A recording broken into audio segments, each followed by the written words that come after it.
പാട്ടുകാരൻ, മലയാളത്തിന്റെ പ്രിയ സംഗീത സംവിധായകൻ മോഹൻ സിതാര എന്ന അനുഗ്രഹീത സംഗീത സംവിധായകൻ കണ്ടെത്തി നല്ലവനെന്ന മലയാള സിനിമയിലൂടെ ആദ്യ പാട്ടുപാടി. തുടർന്നങ്ങോട്ട് 20 മലയാള സിനിമകളിൽ പാട്ടുപാടി തന്റേതായ ഇടം ചലച്ചിത്ര പിന്നണി ഗാനരംഗത്തേക്ക് ശ്രദ്ധേയമായി നേതൃത്വത്തിലൂടെ എത്തിച്ചു.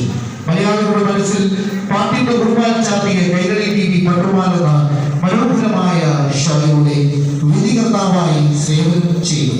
ഗവൺമെന്റ് സർവീസിൽ തന്റെ ജോലി മുന്നോട്ടേക്ക് ഗണിക്കുമ്പോൾ തന്നെ പാട്ടിനെ ഒരുപാട് സ്നേഹിക്കുന്നവരുടെ മുമ്പിൽ നിന്നുകൊണ്ട് കേരള സംഗീത നാടക മാപ്പിളകല അക്കാദമിയുടെ 2022 MS ബാബുരാജ് അവാർഡ് നേടി.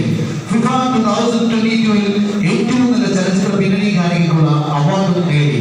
Malabar Christian college Calicut director board അംഗമായി പ്രവർത്തിച്ചുകൊണ്ടിരിക്കുന്ന ഡോക്ടർ നവീൻ ജയരാജിന്റെ സ്വന്തം ഗായക, മലയാളികളുടെ ഇഷ്ട പാട്ടുകാരൻ, നമ്മുടെ പ്രിയപ്പെട്ട ജിഷ നവീൻ പാട്ടുപാടികളോട് സംബന്ധിക്കാൻ വേണ്ടി നിങ്ങൾക്ക് എല്ലാവർക്കും വേണ്ടി വേദിയിലേക്ക് സ്വാഗതം ചെയ്യുന്നു. Please welcome Jisha Naveen.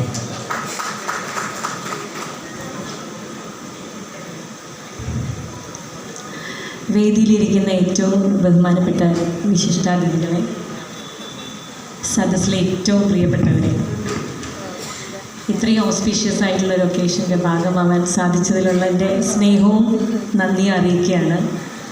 ഒത്തിരി സന്തോഷത്തോടു കൂടിയിട്ട്, അതിലേറെ അഭിമാനത്തോടു കൂടിയിട്ട് നിങ്ങളെ ഓരോരുത്തരെയും കാണുമ്പോഴുള്ള ഒത്തിരി അഭിമാനമാണ്. കാരണം ഞാൻ മാസ്റ്റേഴ്സ് ചെയ്തത് ബിസിനസ് അഡ്മിനിസ്ട്രേഷനിലാണ്, ബാംഗ്ലൂർ ക്രൈസ്റ്റ് കോളേജിൽ നിന്ന്. ജോലി ചെയ്യുന്നത് ഗവൺമെൻറ് സർവീസിലാണ്. നിങ്ങളുടെ മുന്നിൽ വരാൻ കാരണമായതൊരു പാട്ടുകാരി എന്ന നിലയിലാണ്. നമ്മൾ പഠിച്ചതൊക്കെ പ്രാവർത്തികമാക്കിയിട്ട് ഒത്തിരി അഭിമാനത്തോടു കൂടിയിട്ട് നമ്മുടെ മുന്നിലിരിക്കുന്ന ഇത്രയും പ്രിയപ്പെട്ട സഹോദരിമാരെ കാണുമ്പോൾ ഞങ്ങൾക്ക് ചെയ്യാൻ പറ്റാതെ പോയ പലതും ഒത്തിരി പ്രയത്നത്തിലൂടെയും ദൈവാനുഗ്രഹത്തിലൂടെയും ചെയ്തെടുത്തവരാണ്. നിങ്ങളോടുള്ള ഹൃദയം നിറഞ്ഞ നമ്മുടെ സ്നേഹം അറിയിക്കുകയാണ്. ഞങ്ങൾ ആർട്ടിസ്റ്റുകൾ എപ്പോഴും കണക്ട് ചെയ്യുമ്പോൾ ഞാൻ എപ്പോഴും ചിന്തിക്കും, ഞങ്ങൾക്ക് എപ്പോഴും വേണ്ടത് പ്രോഗ്രാംസും സ്പോൺസർഷിപ്പുമാണ്. ബിസിനസ് ഓർഗനൈസേഷനുകളും വ്യാപാര സംഘടനകളും അതിനോടനുബന്ധിച്ച് ഞങ്ങൾക്ക് തരുന്ന പ്രോഗ്രാംസാണ് എന്നെപ്പോലെയുള്ള ഞങ്ങൾ ഓരോ ആർട്ടിസ്റ്റുകളുടെയും മുന്നോട്ട് നയിക്കുന്ന ഒരു ഗൈഡിങ് ഫാക്ടർ. അപ്പോൾ ഈ ഒരു അവസരം എൻ്റെ എല്ലാ പ്രിയപ്പെട്ട ഞങ്ങൾ ആർട്ടിസ്റ്റുകൾ എന്ന് പറയുന്ന എല്ലാവർക്കും വേണ്ടിയിട്ട് ഞാൻ നന്ദി അറിയിക്കുകയാണ്. കാരണം എപ്പോഴും നിങ്ങളിൽ നിന്നുള്ള സപ്പോർട്ടാണ് ഞങ്ങളെയൊക്കെ മുമ്പോട്ട് നയിക്കുന്നത്. പക്ഷേ ഞാൻ അവിടെ കണ്ടതിൽ നിന്ന് ഒത്തിരി വിഭിന്നമായിരുന്നു എൻ്റെ മാരേജ് കഴിഞ്ഞ് വന്ന് ഇവിടെ കണ്ട സിനാരിയോ. പക്ഷേ നിങ്ങൾ ഓരോരുത്തരും മുന്നോട്ട് വന്ന് ചെയ്യുന്ന ഈ പ്രവർത്തനങ്ങളെ ഏറ്റവും ഭംഗിയായിട്ട് അഭിനന്ദിക്കുന്നു. പിന്നെ എനിക്ക് എടുത്തു പറയേണ്ട 1-2 കാര്യങ്ങളുണ്ട്.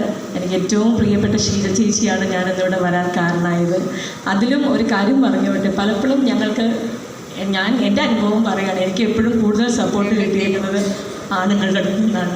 പക്ഷേ ഷീല ചേച്ചിയെ പോലെയുള്ള വളരെ കുറച്ച് ആളുകൾ, എപ്പോഴും സ്ത്രീകളെ സപ്പോർട്ട് ചെയ്യുന്ന സ്ത്രീകൾ വളരെ കുറവായിട്ട് തന്നെയാണ് ഞാൻ കണ്ടേക്കുന്നത്. പറയുന്നോണ്ടൊന്നും കരുതരുത്, ഇവിടെ നിന്നല്ല എല്ലായിടും. അപ്പം എൻ്റെ ജീവിതത്തിൽ എനിക്ക് എല്ലാ സഹായ സഹകരണങ്ങളും ഏറ്റവും കൂടുതൽ സഹോദര സ്ഥാനത്ത് കണ്ട ഒത്തിരി ആളുകളാണ് കണ്ടത്. വളരെ കുറച്ച് പേരാണ് ഒരു സഹോദരിയുടെ സ്ഥാനത്ത് നിന്നിട്ട് എനിക്കൊരു സഹായവും സപ്പോർട്ടും ഒക്കെ ചെയ്ത് പ്രോത്സാഹനം ചെയ്ത് കണ്ടിട്ടുള്ളൂ.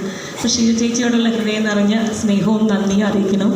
പിന്നെ എനിക്ക് വളരെ എൻ്റെ സ്വന്തം ഫാമിലി എന്ന് പറയാവുന്ന മാതിരിയുള്ളതാണ് ഇവിടെ ഇരിക്കുന്ന പുഷ്പ ചേച്ചി, എൻ്റെ പള്ളിയിലെ മെമ്പറാണ് പുഷ്പ ജോർജ്, ഡോക്ടർ ജോഷിയുടെ വൈഫ് സോജ ചേച്ചി. പിന്നെ എനിക്ക് പരിചിതങ്ങളായ ഒത്തിരി മുഖങ്ങൾ ഇവിടെ ഉണ്ട്. അവരോടുള്ള എൻ്റെ സ്നേഹവും നന്ദിയൊക്കെ ഒരിക്കലൂടെ അറിയിക്കുന്നു. ഇവിടെ വരാനും ഇതിൻ്റെ ഭാഗമാവാനും തന്ന അവസരത്തിന് ഒത്തിരി നന്ദി.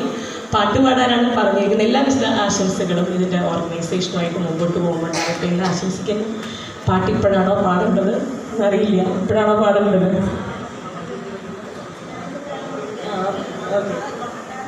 Thank you so much. Okay, നമ്മുടെ ജിഷ നവീനെ ആസ്വദിക്കുന്നു.